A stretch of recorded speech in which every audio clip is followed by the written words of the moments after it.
You ever feel like a complete stranger in your own kid's life?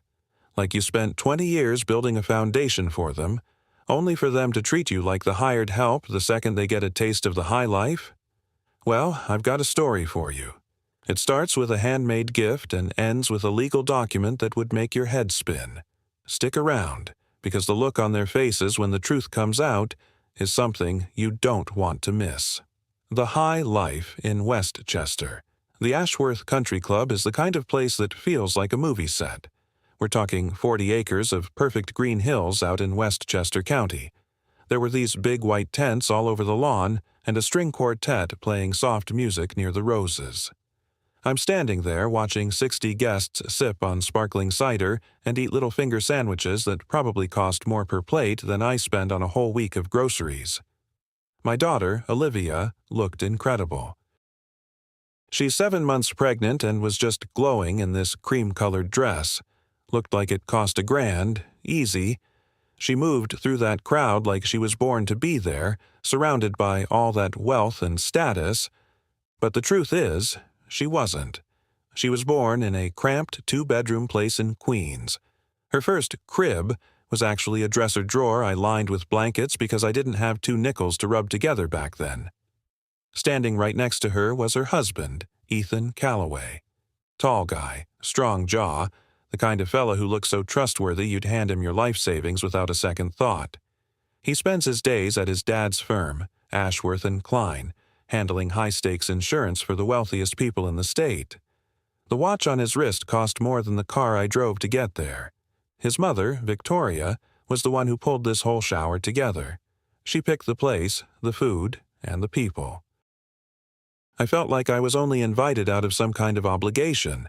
Like I was a guest, they were Walter, Roos enough to tolerate. The gift that wasn't enough. When it came time to open gifts, Olivia sat in this fancy wicker chair, surrounded by piles of boxes wrapped in designer paper. She opened a high-end stroller from Bradley's Buddy, a cashmere blanket from Victoria, and even a silver rattle from Tiffany's. Everyone clapped politely for every single one. Then she got to mine. I'd wrapped it in plain brown paper and tied it up with some simple twine. I've always liked things straightforward. As soon as she saw it, I noticed that look on her face. It's a look she gets whenever I show up around her new family. She did a quick scan of the room, checking to see who was watching her. She untied the string and pulled out the quilt. I'd put 9 months of my life into that thing. Every night after my shift at the senior center, where I cook 3 meals a day for 80 residents, I'd sit at my kitchen table and sew. I'd embroidered 30 different squares, each one a memory from her childhood. Her first baby blanket from '94, her Halloween costume from '98, her 5th birthday dress from 2000. It was 30 years of our life together, stitched into one piece of fabric. The insult Olivia held it up, and the whole room went dead silent. Victoria leaned in close and touched the fabric with 2 fingers like she was afraid she might catch something. "Oh my," she whispered. "Is this homemade?" I could see the color rising in Olivia's cheeks. She looked at me and just laughed. "Dad, we registered at Pottery Barn." I started to speak up. I wanted to tell her about those 9 months of work and what every one of those squares meant. But Bradley cut me off. He had this big grin on his face like he was telling a joke we were all supposed to find funny. "Your father's a school cook, babe," he said. "What did you expect? A gift card to some luxury boutique?" People started laughing. It wasn't loud or mean, but it was that polite, upper-class chuckle that tells you exactly where you stand. You don't belong here. Olivia didn't even bother folding the quilt. She just dropped it onto the gift table on top of a pile of discarded wrapping paper and moved on to a designer diaper bag. She wouldn't even look me in the eye. The cold truth. I sat there for another 10 minutes, but nobody said a word to me. I saw Victoria across the grass whispering to some other woman, both of them looking my way. I caught the word cafeteria floating on the breeze. I didn't make a scene. I just stood up, walked over to that gift table and picked up my quilt. I folded it the way I fold everything, with patience and care. Then I put it in my bag and walked to the parking lot. My old Honda Civic was parked way out at the edge of the lot, right next to the service entrance, surrounded by BMWs and Mercedes. I got in, tossed the quilt on the passenger seat, and just sat there. I didn't cry. I'd already run out of tears for my daughter's choices 3 years ago, when she told me not to show up to her engagement party because it might make Bradley's family uncomfortable. I drove back to my apartment in Astoria. I've been in that same rent-stabilized place for 28 years. It's $1,100 a month, the kitchen is tiny, and the whole building shakes every 14 minutes when the elevated train rolls by. I made some tea and went to the hallway closet. Tucked behind my winter coats is a fireproof filing cabinet that's bolted straight into the floor. I bought it back in 2001 because I realized the only things that stay permanent in this world are the things you lock down yourself. I opened the top drawer. Inside, there were 34 property deeds for buildings in Queens, Brooklyn, the Bronx, and Manhattan. I had stock certificates and municipal bond portfolios going back to 1997. But there was one deed that mattered most that night: the Ashworth Country Club. 40 acres of prime real estate. I'd bought it back in 2021 through my holding company, RMD Holdings. That's for Victor Alejandro Cruz. I paid $3.8 million for it, and it's sitting at a value of over $6 million today. My daughter had just spent the afternoon trying to shame me at a party held on land that her simple father owns lock, stock, and barrel. You think you know a person because you raise them, or because they're family, but money, or the lack of it, has a funny way of stripping the paint off people's true characters. Let me take you back to how I actually built the life that my son-in-law thinks I'm too simple to understand. The long road from 1997, everything really started back in 97. I was 35 years old, a widower left to raise Olivia all by myself after my wife passed away. I was pulling in about $22,000 a year working the school cafeteria, grabbing every single hour of overtime I could get my hands on. My wife had died 2 years prior, heart attack at 41. We couldn't afford life insurance premiums back then, so when she went, she left me with Olivia and exactly $4,200 in a savings account. I was working in the kitchen at PS 117 when I overheard a couple of teachers gossiping about a foreclosed row house over in Jamaica, Queens. The bank was looking to offload it for $62,000. Everyone told me to stay away, said the neighborhood was too rough and the house was a total wreck. But I took every penny I had and signed for a loan I probably had no business getting. I think the guy at the bank just felt sorry for a blue-collar widower with a 3-year-old girl in tow. I spent every weekend of my life fixing that place up. I didn't have the internet to teach me, so I lived out of library books. There was a retired contractor named Walter at the local hardware store who'd give me free advice as long as I bought my pipes and lumber from him. I learned how to hang drywall, run electrical, and lay tile by sheer trial and error. While I was sweating over those pipes, Olivia was right there on the floor playing with her dolls. I rented that house out to families just like mine, folks working hard for hourly wages. That rent covered the mortgage, and within 3 years, I bought another, then another. The Secret Life of a Lunch Lady. By 2010, I owned 12 properties. By 2020, that number hit 28. When the world shut down during COVID, I didn't hike the rent on a single person. Some of my tenants couldn't pay at all, and I told them not to worry about it. A few of those same people are still in my buildings today, paying the same 2019 rates.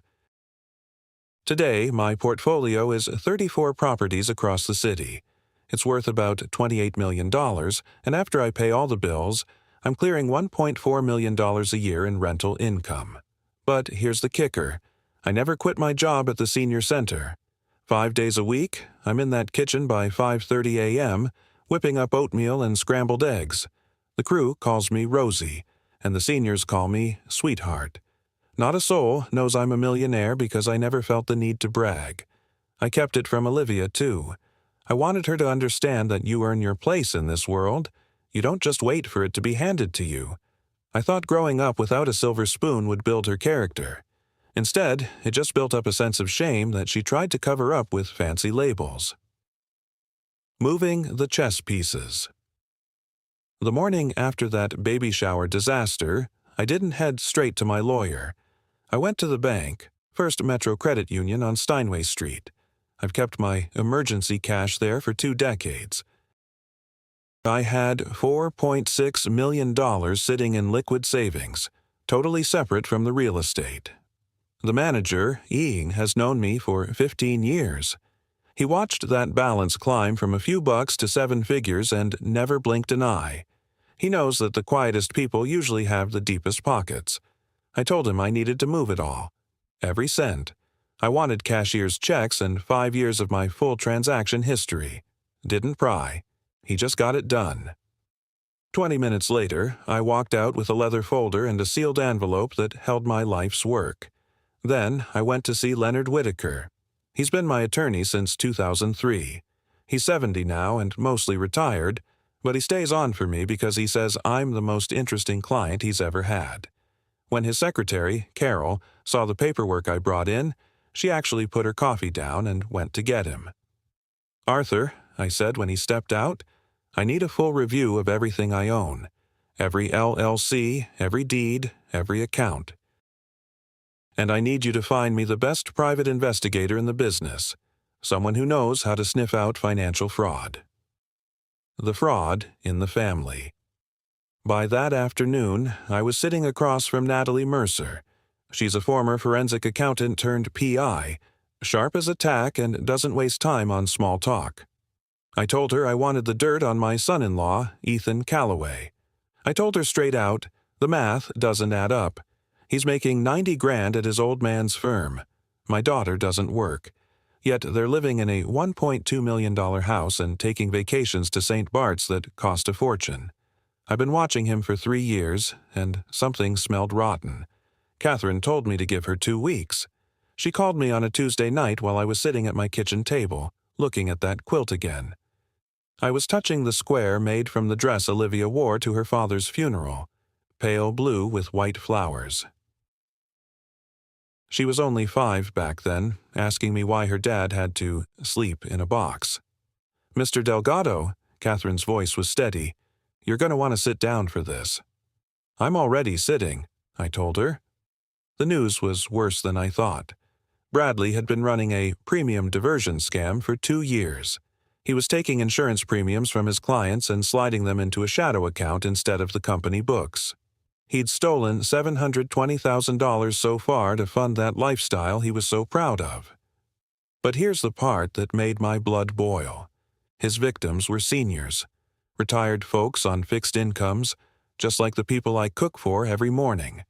They thought they were covered, but their money was just sitting in Bradley's pocket.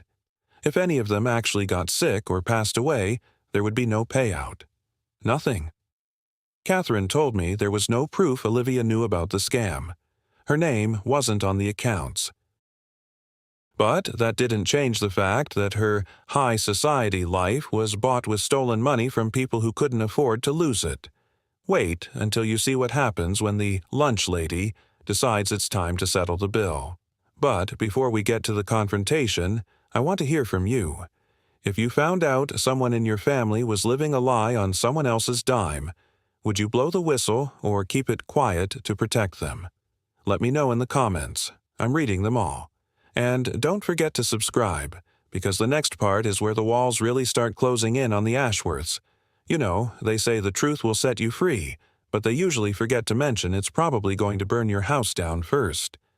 I spent my whole life building something out of nothing, thinking I was teaching my daughter the value of a hard day's work. Instead, I found out the man she married was building his kingdom by robbing the very people I spent my life serving. Now, the lunch lady was about to serve up a dish Ethan Calloway never saw coming. The paper trail of a predator. Catherine didn't sugarcoat a thing. She told me Olivia didn't have a clue. As far as my daughter knew, they were just living the dream on Bradley's salary and a bit of family cushion. His father, Edmund, had handed over the keys to the firm about 18 months back, and that's exactly when the rot started. We weren't sure if the old man was in on it yet, but Bradley was definitely the one pulling the strings. I spent the next 3 days at my small kitchen table, the train rattling my windows every few minutes, reading through every page of Catherine's report. It was sickening. Bradley hadn't just fudged some numbers, he'd systematically picked apart the lives of 62 seniors. The average age was 74. He'd pocketed $720,000 in premiums for policies that didn't even exist. I kept coming back to one name, Mrs. Margaret Ellison. She's 81 years old. She'd been dutifully paying $380 a month for long-term care insurance for 4 years. If she fell tomorrow and needed a nursing home, she'd realize she had zero coverage. Then there were the Parkers, a couple in their 70s who thought they had a $12,000 a year life insurance policy to protect each other. It was all a lie. I see people like Patricia and the Parkers every single morning. I'm the guy who makes sure their oatmeal has enough cinnamon and their toast is cut just the way they like it. These were the people Bradley was bleeding dry so Olivia could carry a $4,000 handbag. Blowing the whistle. I didn't hesitate. I called the New York State Department of Financial Services and laid it all out for an investigator named Agent Martinez.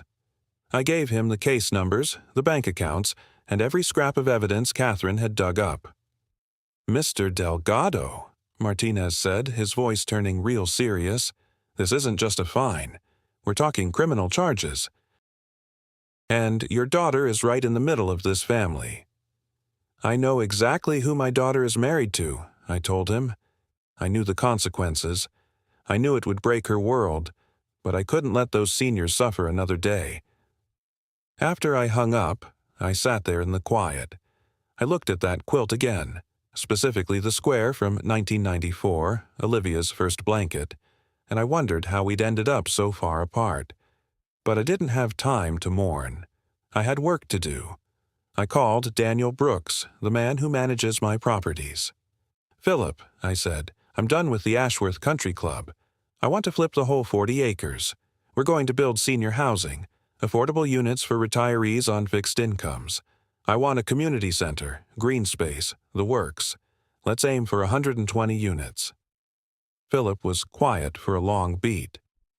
"You want to tear down a gold mine to build affordable housing?" "I want to build something that actually matters," I replied. "And I want it called Hollowell Commons. The walls close in." Over the next week, Olivia called me 14 times. I didn't pick up once. I was busy at the senior center, slinging French toast and chicken soup, listening to the same jokes from the residents that I'd heard 1,000 times before. I laughed every single time because those folks are real. They're my people. On my breaks, I'd listen to the voicemails. They started out apologetic. She felt bad about the baby shower. Then they turned confused. Bradley was acting strange, snapping at her, staying on the phone all night. By the 9th message, she sounded terrified. 2 men had shown up at Bradley's office for a compliance review, and he looked like he'd seen a ghost. The last message was the hardest. "Dad, please. Bradley won't look at me. His father is screaming about missing premiums. Did you do this? Did you do something?" I didn't answer. The soup needed stirring, and the truth needed a few more days to simmer. Setting the trap. 2 weeks later, Agent Martinez called me back. They had everything. The shadow accounts, the fraudulent policies, the works. They were ready to move. "Wait 5 days," I told him. "Next Saturday, at the Ashworth Country Club." Martinez didn't like it. "This isn't a movie, Mr. Delgado." "No, it's my daughter's life," I fired back. "She's 7 months pregnant and married to a ghost. If you take him at the office, she'll think it's a clerical error. She'll defend him and blame me. She needs to see the handcuffs click in the one place where they think they're untouchable." He eventually agreed. I own the dirt, so I get to set the stage. I spent those last few days doing my job. I wiped down tables and refilled coffee. On Wednesday, I took a drive out to Yonkers to see Margaret Ellison. She lived in a tiny second-floor walk-up. When she opened the door in her housecoat, tea in hand, her eyes were still sharp as tacks behind those thick glasses. She had no idea her world was about to change, or that the lunch lady she didn't know was about to hand her back her future. Saturday is coming, and the guest list is set. But let me ask you, if you were in my shoes, would you have given your daughter a heads up, or do you think she needed to see the mask fall off on her own? I'm curious what you'd do. Drop a comment and let's talk. And make sure you're subscribed, because the next time we talk, the police are arriving at the club, and the Ashworth name is about to mean something very different. I've always believed that the most dangerous person in the room isn't the one shouting. It's the one who's listening and saying nothing. For years, I let people think I was just a guy who slung hash in a cafeteria. I let my own daughter look down on me. But the thing about being the person who serves the food is that you see everything, and you hear even more. By the time Saturday rolled around, the trap wasn't just set. It was about to snap shut on the people who thought I was beneath them. A promise to a stranger. A few days before the big showdown, I went to see Mrs. Hollowell. "Ma'am," I said when she opened the door, "I'm not here to sell you a thing. I just want to talk to you about your insurance." She let me in, and her place was exactly what you'd expect from a grandmother: tidy, warm, and covered in pictures of her grandkids. We sat at her kitchen table, and I asked her about that policy she had with Ashworth and Klein. She told me she'd been paying $380 a month out of her pension for 4 years because her daughter wanted her to be protected. Looking at her, I thought about Bradley dropping my handmade quilt like it was a used napkin. I looked her in the eye and promised her she'd be taken care of. She asked if I was with the government. I told her the truth.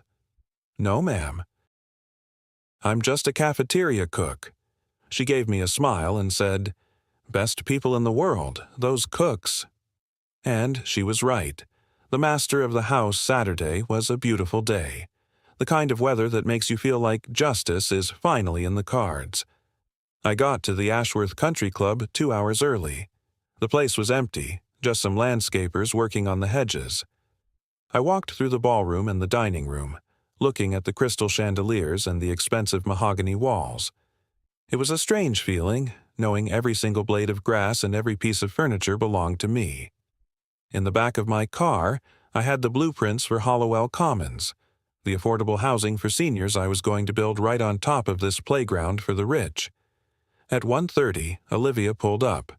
She looked rough, tired, no makeup, hair a mess. She was 7.5 months along now, and you could see the weight of the last week on her. "What's going on, Dad?" she asked. I told her to come inside. 5 minutes later, Bradley's Range Rover roared in, followed by his mother, Victoria. They walked into the dining room looking like they were ready for a fight. The reveal Bradley was fuming. "What is this? Why are we here?" he barked. "I just told them all to sit down." The room felt heavy, smelling like expensive polish and old money. "This club," I said, keeping my voice level, "I own it." The room went dead quiet for 5 seconds. Then Victoria actually laughed. "I'm sorry, what?" "I own the Ashworth Country Club," I repeated. "I bought it through my LLC back in 2021.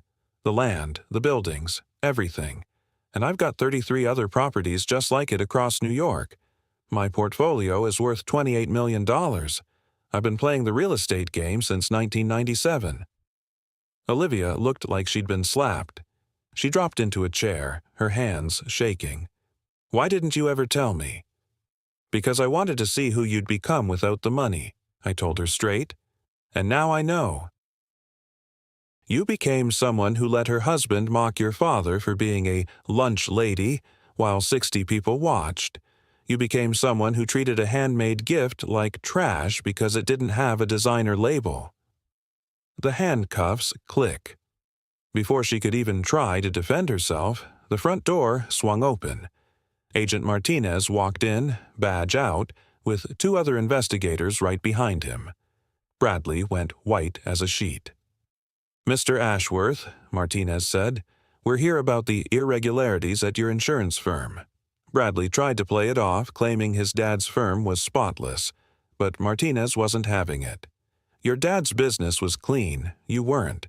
We have proof you diverted $720,000 from 62 clients, mostly seniors, to pay for your lifestyle." Victoria started screaming about who filed the complaint, and she looked right at me. "I did," I said, "because that's what a person with a conscience does." Bradley completely fell apart. He started babbling about pressure and how he was going to put it back. He even had the nerve to look at Olivia and tell her I was just a jealous lunch lady. The word jealous hung in the air like a bad smell. Olivia just sat there, her hands on her belly, looking at Bradley like she was seeing a monster for the first time. When the handcuffs clicked shut, she didn't move an inch. She didn't say a word as they let him out, with Victoria sobbing behind them. If you were in my shoes right now, watching the man who insulted you get led away in chains while your pregnant daughter's life falls apart, would you feel justified or just plain heartbroken? It's a tough spot to be in, and I'm still processing it myself. Drop a comment and tell me what you'd feel. And stay tuned, because what happened after the sirens faded was the real beginning of the story. The sound of Victoria's heels clicked across the tile, followed by the heavy thud of a car door, and then nothing. Just silence. Olivia sat in that dining room chair for 20 minutes, frozen. I didn't push her. I just stood by the window and waited, because I've learned that the most honest things are usually said in the quiet moments. Finally, she looked up. "You knew before the baby shower, didn't you?" 3 weeks before, I said. "I hired a professional to look into things." "Why didn't you tell me?" I looked her right in the eye. "Would you have even believed me?" She flinched. "I don't know." "Yes, you do," I told her gently. She went quiet again, then whispered, "He said he loved me. He said we were building a life together." "He was building a lie, Olivia, and you were just living in it." She looked down at her stomach, terrified. "Is my baby going to be okay?" "Your baby is going to be just fine," I said, sitting across from her. "Your baby has a grandmother with 34 buildings and millions in the bank. We've got this." The weight of the truth. The mascara was running down her face now. "Why did you live like that, Dad? The old apartment, the cafeteria job. If you had all this money, why?" "Because your mother and I believed that work gives you dignity. Real work. I bought my first place with money I saved from cooking school lunches. I built this entire life by hand, just like that quilt, stitch by stitch. I wanted you to understand the value of that." "But I didn't," she sobbed. It was a deep, guttive kind of crying, the kind that comes when you finally realize exactly what you've thrown away. "I'm so sorry. Can you ever forgive me?" "I already have," I said, "but forgiveness is the easy part. It's what we do next that matters." I pulled out my phone and showed her the plans for Hollowell Commons. I told her the club was coming down and affordable housing for seniors was going up, named after the woman her husband had robbed. I told her that every dollar Bradley stole came from someone's grandmother. I told her I was going to make it right, and then I asked her, "Are you willing to work?" A new foundation. The following week, Olivia moved back to Queens. She took a 2-bedroom in one of my buildings and filed for divorce. Bradley's father actually stepped up once he saw the mess his son had made. He cooperated with the feds and started paying back every single victim from the firm's reserves. As for Olivia, she started at the bottom. She went to work for Philip, my property manager, answering phones and filing papers. She didn't complain once. In November, she had a baby girl. She named her Rose. 8 months later, I stood on the spot where that fancy country club used to be. The mahogany and crystal were gone. In their place were bright, clean apartments for seniors who had spent their lives worried about making ends meet. Margaret Ellison herself cut the ribbon. There wasn't a dry eye in the house. I stood in the back with Olivia. She was wearing jeans, work boots, and a staff jacket, holding little Rosie on her hip. The designer bags were gone. She looked tired, but she looked real. "You built all this," she whispered, "from cooking lunches and fixing pipes." I built it by showing up, I said. That's all life is. Just showing up every day. The quilt. A man in his 70s, a retired bus driver, walked past us carrying a box into his new home. He gave me a nod, and I nodded back. Dad? Olivia's voice was small. I keep thinking about the quilt, the one I let Bradley treat like trash. It's in my apartment, hanging on the wall. Can Rosie have it? I looked at my daughter. She wasn't the girl who was ashamed of her lunch lady father anymore. She was a woman who'd spent 8 months learning what it means to actually earn a living. When you're ready, I told her. How will I know? When you stop asking. That night, I went back to my place in Astoria. Same rent-stabilized apartment, same view of the train. I stay here because it keeps me grounded. On my wall, I've got 2 things. A photo of my wife on my first day of work, and that quilt, preserved behind glass. My phone buzzed. It was a text from Olivia. Good night, Dad. Thanks for not giving up on me. Philip says I might be ready to manage my own building by spring. See you at the Commons tomorrow. I texted her back. Good night, sweetheart. I'll be there. I put my phone down and looked around. I didn't need a country club. I had everything I ever wanted right here. That's the end of the road for this story.